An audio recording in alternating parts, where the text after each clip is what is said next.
আমি স্বপন দাস, দলাচিতা প্রাণ কোম্পানির ডিলার। আমার শখ আমার গাড়ির ড্রাইভার। ও কালকে বলিয়া মার্কেটে গেছিল আমার কোম্পানির কিছু মাল নিয়ে, আমার অর্ডারে ছিল। ও বলে দিয়ে আসার পথে আগুয়ার ভিডা নামে একটা জায়গা ছিল, ও জায়গা দিয়ে ও গাড়ি চালাই আসতেছিল। অজ্ঞাত কিছু ব্যক্তি ওরে সিগন্যাল দিছিল, কিন্তু ও গাড়ি ব্রেক করে নাই। তারা জোরপূর্বক দৌড়িয়ে এসে গাড়িতে চড়ে। গাড়িতে চড়ার পরে ও গাড়িটা ব্রেক করছিল। ব্রেক করার পর তারা জোরপূর্বক ওর কাছ দিয়ে আপনার যে টাকা ছিল, কোম্পানির টাকা, আমার মেমোতে টাকা ছিল 42,700 কত জানি, তা ওর কাছে 42,000 টাকা ছিল, আর ভাঙতি কিছু টাকা ছিল। তারা ওই টাকা ওর নিয়ে গেছিল, এবং মোবাইল মোবাইল ওরা রেখে গেছে। গাড়ির চাবি ছিল, চাবিও রেখে গেছে, কিন্তু টাকাগুলো আর পায় না।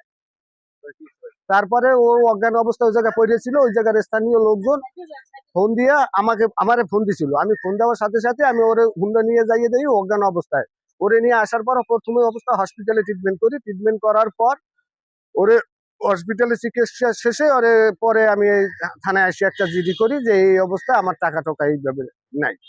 এভাবে চলতে গেলে আমরা কিভাবে ব্যবসা করবো? আমাদের ব্যবসার তো আর কোনো করার কোনো গতি নাই। এভাবে প্রতিনিয়ত যদি চলে তাহলে আমাকে আর ব্যবসা করে আমাদের কি লাভ? আর কি ব্যবসায় আমরা করবো?